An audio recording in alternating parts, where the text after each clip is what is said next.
Hello, guys. I'm Robert. And I'm Ashley. We've taken a couple days off. We wanted to take our weekend off for our Valentine's Day. But today we're going to cover something that's very important and affects us all. Society. Every day, society gets worse and worse. We start thinking that bad things are good. And that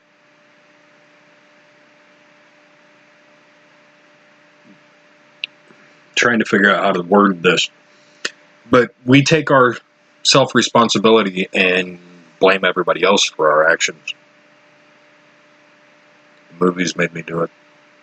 Video games made me do it. Well, the way society is didn't happen overnight. It started a long time ago. During the boomer generation,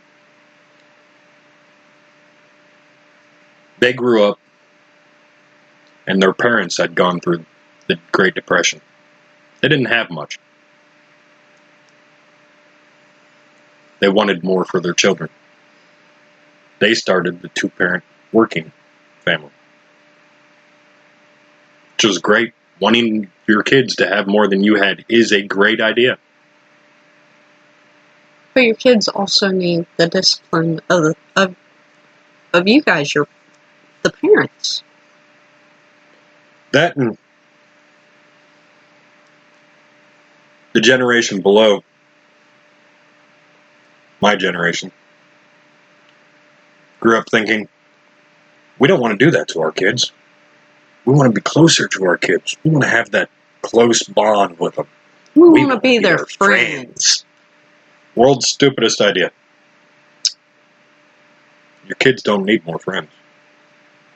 They have plenty at school.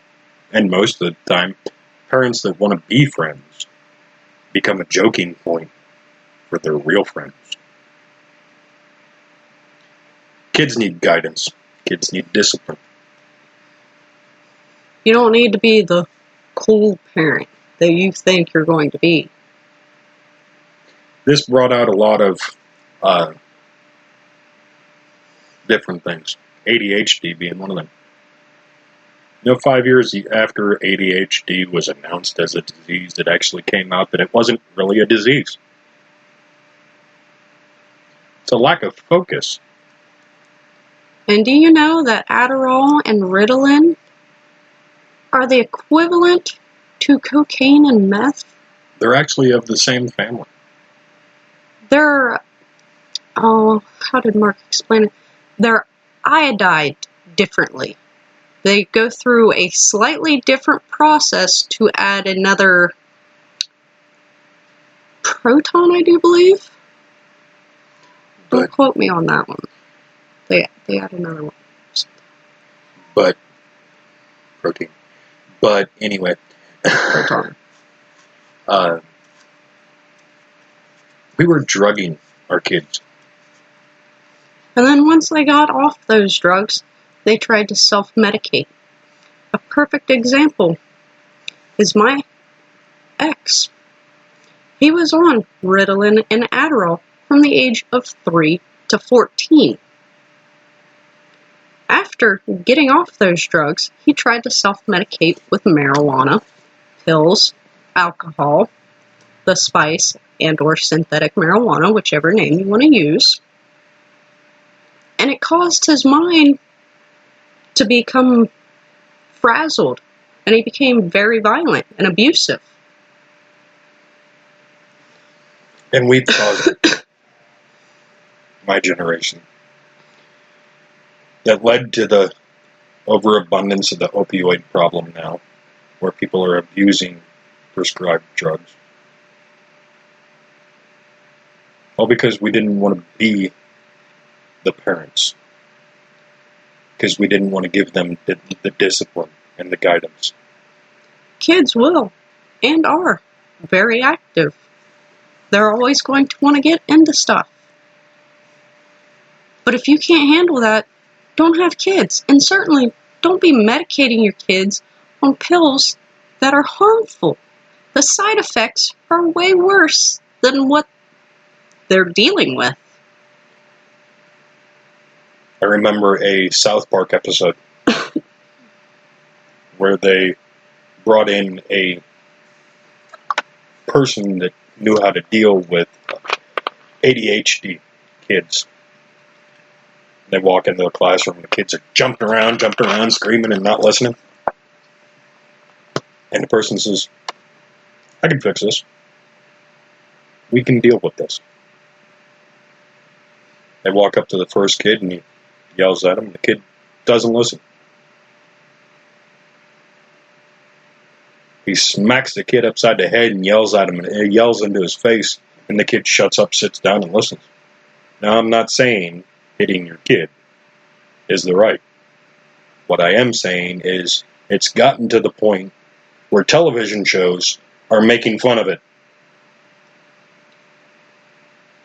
That means it's so commonplace that it's become a joke.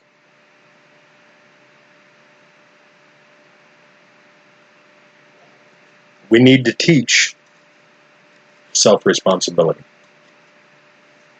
We need to teach these kids. And by kids, I'm now saying pretty much anybody that acts like a kid. I've seen people my age that I couldn't distinguish between them and a rebellious teenager, except they look more worn and more used. And they often look all alike. Which reminds me of the magazine that said millennials all look alike and showed a picture. Somebody sued the magazine that made the article, saying that they used the person's identity without their permission,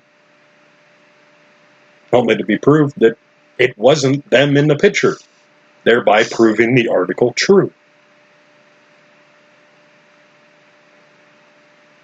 This isn't a hand-me-out society.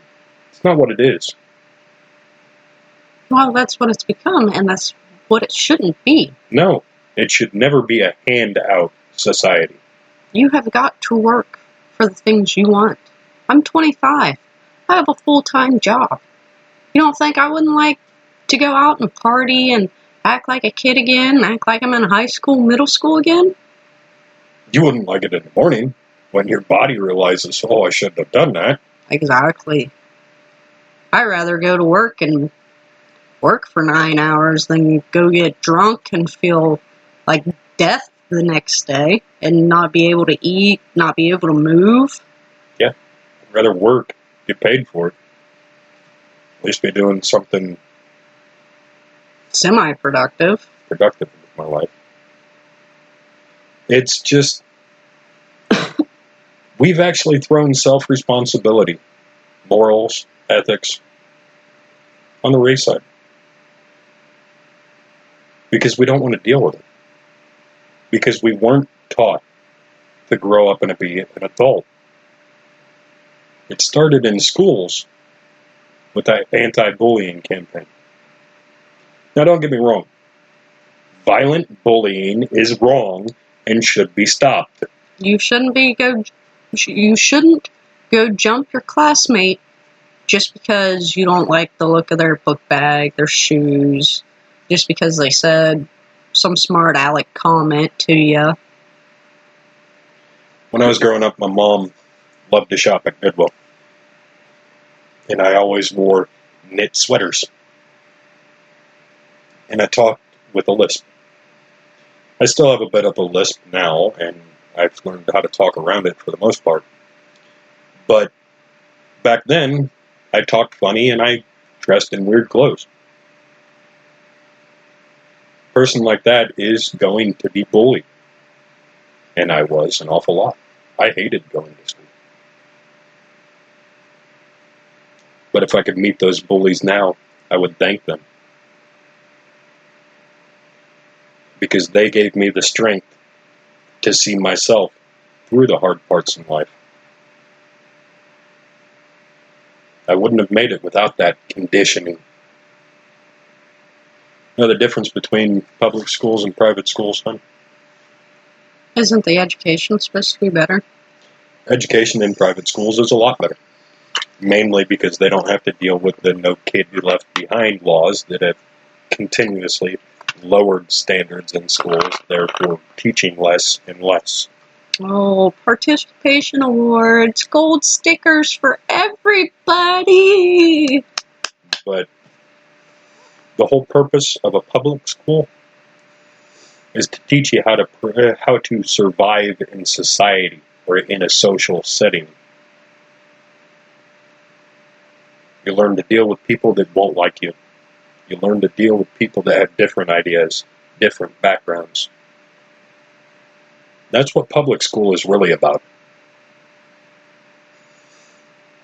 It teaches you society. It teaches you how to be a member of it.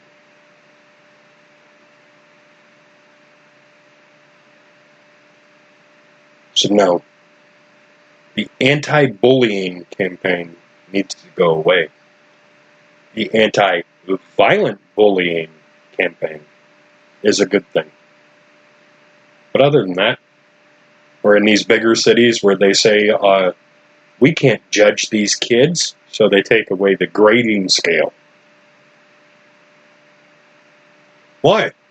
When they're out of school and they go to get a job, if they go to get a job,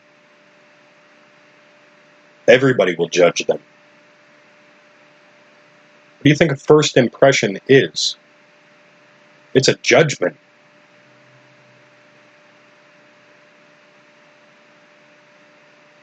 That's what an interview process is. They're judging you to see if you would make a fit to be a part of the company. Mm-hmm. I'm sorry, when you get out of high school and you have the mentality that, oh, they'll give me a job. Why? Because they have to. No, they don't. They don't have to give you anything. And another note on that, and it really doesn't have much to do with society, but I want to throw it in here anyway. When you go to college, that doesn't mean you're getting a job when you get out.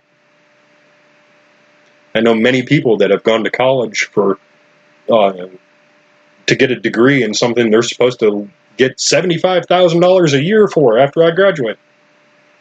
They're working at Taco Bell. Why? Because they chose poorly. They're living in an area where that degree is not necessary. And on top of that, while they were going to college, other people were getting real life experience. You also get the job companies that go to hire somebody, and these people that got a degree want so much money, and they'll hire somebody without out of degree because they can only afford so much in their budget. They can't afford a person with the degree. I'm not saying college is a bad thing, but you're going to wind up spending a lot more money and a lot more time when you could just go to a trade school or get an apprenticeship and spend a lot less and get your certificate a lot quicker. And if you have an apprenticeship, you almost always are guaranteed a job with the person you're apprenticing under. The point of this is you have to think for yourself. Find the best option for you in your area. And you have to be responsible for yourself. Even with how it is today, oh, I can always just go on welfare or food stamps. Eventually that option won't be there. And I'm not saying I'm for taking it away or I'm for keeping it. What I am saying is our government's $23 trillion in debt. And one side wants to add on free medical coverage for all, which will add another 28 to 36 trillion in debt. Eventually, the government will not be able to pay for it regardless. And then all these people on the government handouts are just going to fall flat on their face, and they're not going to know what to do. Most of them will wind up starving to death. Because they have no skills. They're not responsible. And the only thing they're good at is either getting drunk, getting stoned, or getting laid. Having children. Those aren't skills. Those are childish ideas. I'm 25. I have 2 kids. My tubes are tied. I don't go party. I work. My cousin, who is a year older than me, has